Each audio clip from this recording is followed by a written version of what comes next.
तो आज की वीडियो का पर्पस है आपको बुक पढ़ाना, to make you read that book. It's that simple. तो स्टार्ट करते हैं। Before I start this video, so अगर आपको ये टॉपिक अच्छा लगा तो प्लीज़ इसे अपने फ्रेंड्स से शेयर करिए, इस वीडियो को लाइक करिए अगर आपको अच्छा लगता है, और मुझे सपोर्ट करिए इस जर्नी में जहाँ पर मैं बुक रीडिंग का मैसेज बहुत से लोगों तक पहुँचाना चाहता हूँ। And I hope you will help me do that, because आपके सपोर्ट के बिना ये पॉसिबल नहीं है। सो किसी भी बुक को रीड करने से पहले मैं पढ़ने की process of reading a book को मेंटली ब्रेक डाउन करता हूँ 4 स्टेप्स में। Obviously it's become my second nature now, but to let you know as to how it works out for me, I need to tell you in steps. The step number 1 is choose books that interest you. ये मैं बहुत सारे videos में पहले भी बता चुका हूँ। You can go ahead and check out my playlist for tips on reading, ये समवेयर हियर और at the bottom of the list आपको मिल जाएगा। Read books that interest you, because वो आपकी क्यूरियोसिटी डेवलप करेंगी। आप एक पर्टिकुलर टाइम में आपको कई इंटरेस्ट हो सकते हैं, एक इंटरेस्ट हो सकता है। जैसे इस टाइम पर I am interested about knowing the history of India and especially the states of India. In fact, this month I read a book on Mizoram. This is a fictional story. मुझे north east के बारे में जानने में इस book को पढ़ने के बाद इंटरेस्ट आया। The second book that I am about to read, अभी मैंने पढ़ी नहीं है, ये है हमारे स्टेट हरियाणा के बारे में। And the third book that I will be reading, in fact I have started reading this book, few pages. It's about India, that is Bharat, और ये इंडिया की हिस्ट्री कवर कर रहा है। क्योंकि मैं इंटरेस्टेड हूँ इंडियन स्टेट्स के बारे में जानने के लिए, इसीलिए मैं ये बुक पढ़ पा रहा हूँ। So accordingly you too can choose books that interest you at that point in time. अगर आप वो बुक पढ़ेंगे जो आप पढ़ना चाहते हैं सच में, तो वो एफर्ट उस बुक को पढ़ने का कम हो जाएगा, और क्योंकि आपकी क्यूरियोसिटी बनी हुई है तो आपको मुश्किल नहीं आएगी उन पेजेस को पलटने में। क्योंकि I am sure if you want to read a particular topic, आपने थोड़ी बहुत रिसर्च करी होगी, आपके सबकॉन्शियस माइंड में वो टॉपिक, वो सब्जेक्ट ऑलरेडी बिल्ट हो चुका होगा, if not for years then for some months और फॉर फ्यू डेज। जब ऐसा होता है तो बुक पढ़ना उस टॉपिक की आसान हो जाता है। And the second step is, I make sure when I start reading a book, I mentally give it X number of days to finish.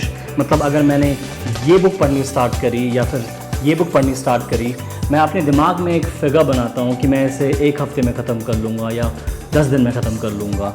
तो accordingly you should also do that, because ये मन बड़ा चंचल है, इसे जहाँ दौड़ाओगे ये वहाँ जाएगा। इसे अपनी फेवरेट बुक पढ़ने में दौड़ाओगे तो ये वहाँ जाएगा। The moment you do it, हो सकता है आप 1 हफ्ते में बुक ख़त्म करना चाहें, और शेड्यूल के अकॉर्डिंग आप 2 हफ्ते या 3 हफ्ते, डिपेंडिंग ऑन योर लिमिट, आप एक नंबर सेट कर सकते हैं। उसके बाद मैं 2 चीज़ों पे ध्यान देता हूँ। पहली चीज़ है, I make sure that I don't get up from my seat before I have finish at least 10 pages. So accordingly you can decide as well कि आप कितने पेज पढ़ेंगे जिसके बाद आप उस चेयर से उठेंगे, उस जगह से उठेंगे without any disturbance, without anybody bothering you. An advice from me that you should at least read 5 pages before you get up from your seat. Secondly, I make sure कि मैं अपने मोबाइल से और अपने आप को और अपनी बुक को बहुत दूर रखूं। No touchy the mobile phone during that time. So the third step is that you need to go in a state of mind that you are absolutely focused in reading that book. जहाँ पर books के word में आप इतने engross, इतने involve हो जाइए कि आपको बिल्कुल पता नहीं चल रहा कि आसपास क्या हो रहा है। ये करना थोड़ा मुश्किल है, लेकिन उसके लिए कुछ स्टेप्स हैं जो मैं आपको बताऊंगा। You can follow them, probably it will help you in reaching that state, because ये मैंने किया है, मेरे साथ हुआ है और मैं इसे कर पाया हूँ। So what I do, usually I get up in the morning and the first thing that I start is read a book, or I read a book usually during the night time, क्योंकि उस समय disturbance बिल्कुल नहीं होती, concentrate करने में आसानी हो जाती है। और another perfect step could be that you should start meditating. Meditating बहुत heavy word लगता है, लेकिन meditating और कुछ नहीं, अपने सांसों पे कंट्रोल करना है। इसे प्राणायामा भी कहते हैं कुछ लोग। आपका माइंड उस स्टेट में आ सकता है जहाँ पर आप शांत हो, क्योंकि हमारे पास दिन में करने के लिए हज़ारों काम होते हैं। अगर शांत मन नहीं हो तो वो काम प्रॉपर्ली नहीं हो सकता। और ये आप खुद भी नोटिस करेंगे कि जो काम आप शांति से करते हैं वो काम सबसे अच्छा होता है। तो ट्राई एंड डू इट। अगर आप ये सब स्टेप्स नहीं करना चाहते हैं, आप बुक के कैरेक्टर्स में इन्वॉल्व होइए। ये मेरा प्रोसेस होता है। In fact let me give an example. I recently read a book called, in fact, reread a book called Norwegian Wood. उस बुक में एक मेन प्रोटैगनिस्ट सेंट्रल कैरेक्टर हैं टोरू वॉन्टनबी। तो वो बहुत शांत कैरेक्टर था और उसकी डिसेंसी और उसका इमोशनल बैलेंस, जब भी वो किसी से बात करता था, उसने मुझे बहुत प्रेरित किया, मुझे बहुत बहुत अच्छा लगा। तो when I got interested in this character, I wanted to know more about him और वो फोकस वो मेरा डेवलप हो गया और मैं पढ़ सकता हूँ उस बुक को बहुत जल्दी। आप उन कैरेक्टर्स की एसेंट्रिसिटीज़, पागलपन या कोई एक पर्टिकुलर चीज़ से एसोसिएट करिए। अगर नहीं होता है तो try and see what is it that attracted you to that particular book. जब आप वो जान जाएंगे, आप उस बुक को पढ़ पाएंगे और उस रीडिंग स्टेट में आ पाएंगे। Try it, I'm sure it's going to work for you. Once you have achieved that reading state, तो बुक पढ़ना ना छोड़ें। उस दिन ज़्यादा से ज़्यादा उस रीडिंग स्टेट में रहने का फ़ायदा उठाइए और उस बुक को पढ़िए। यूजुअली मेरे साथ, मैं आपको बताऊं, मेरे साथ ये तब होता है जब मैं बुक के मिडल में होता हूँ, क्योंकि उस टाइम तक मेरे को बुक की स्टोरी मतलब समझ में आ जाती है, प्लॉट समझ में आ जाता है, कैरेक्टर समझ में आ जाते हैं और मेरा मन करता है कि आगे क्या होने वाला है। So once you do that, you become interested in this book and keep reading it. So the step number 4 is book description.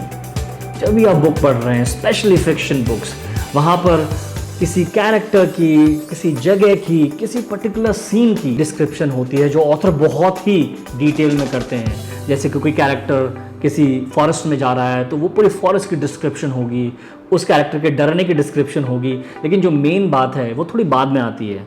So what you can do is not get engrossed in that description and quickly skip it. So book reading में एक smartness अपने आप develop होती है जब आप पढ़ते रहते हो, कि आपको पता चल जाता है कि क्या चीज़ है जो स्टोरी आगे नहीं बढ़ा रही है। तो you can skip it and once you do it, you will be able to complete the chapter quickly. तो जाते जाते मैं आपको एक गुड बाय टिप देना चाहता हूँ। I'm sure it's going to really help you read that particular book. In fact, remember it.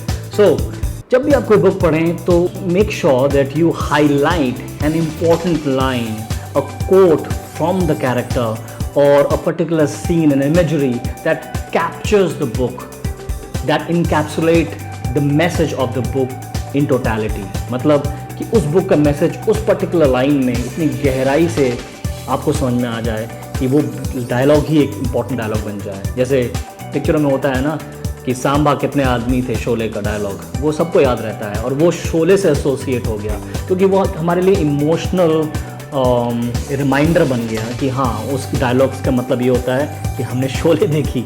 तो इसी तरीके से कुछ बुक्स होती हैं, जैसे मैं एग्जांपल देता हूँ, कोल्सन व्हाइटहेड की अंडरग्राउंड रेलरोड बुक है। इस बुक में एक पर्टिकुलर लाइन है और वो मुझे याद हो गई है। ये कहानी है स्लेव्स के बारे में। ये एक स्लेव है अजारी और उनका हालत ऐसी हो गई है और वो लिखते हैं इस बुक में that the noxious air of the hold एक जगह है जो शिप में इतनी नीचे होती है जहाँ पर मतलब जानवरों को भी नहीं रखा जाता, तो वहाँ उसको रखा हुआ था। द ग्लूम ऑफ कन्फाइनमेंट, मतलब वो इतनी दुखी थी कि उसे पकड़ रखा है, चेनों में बांध रखा है। And the screams of those shackle to her contrive to drive Azari to madness. ये लाइन मुझे इतनी दिमाग में है और इतना ज़्यादा दुख पैदा करती है कि मुझे लगता है कि कितना परेशानी हुई होगी उस समय स्लेव्स को रखने में। Imagine this particular line I think captures the condition of slave and the inhumanity that whites subjected blacks to. तो आप भी जब बुक पढ़ें तो ऐसी लाइन्स ढूंढें, ऐसी डायलॉग्स ढूंढें, ऐसे मोमेंट्स ढूंढें जिसे आप हाईलाइट कर सकें और याद करें उन्हें, क्योंकि ये कड़ी है जो आपको उस बुक से जोड़ देगी और उस बुक के बारे में long after you have close that book you will remember that book. So guys, आज के लिए सिर्फ इतना ही। ये 4 स्टेप्स थे जिनको आप फॉलो करिए और कोशिश करिए कि आप बुक को पढ़ें। एंड बताने को और बहुत कुछ है, लेकिन इस वीडियो में सिर्फ इतना ही। Keep watching my videos and please comment, I really need your support कि मुझे बताइए कि आपको ये वीडियो कैसा लगा, आप कैसे रिव्यूज़ चाहते हैं, कुछ और आपको चाहिए, प्लीज़ मुझे बताइए। Subscribe to this channel, share this video with your friends who love book reading or who are struggling to read books. You can give them this channel's link and like my video, because अगर आप like करेंगे तो Google को पता चलेगा कि ये video important है and it will help me reach out to a lot number of people. So please do that. I really need your support, क्योंकि आपका support से मैं इस book की जर्नी को और आगे पहुंचा सकता हूँ. So with that message, thank you so much, you have a good day. जय हिंद, जय Bharat, Vande Mataram, good bye and take care.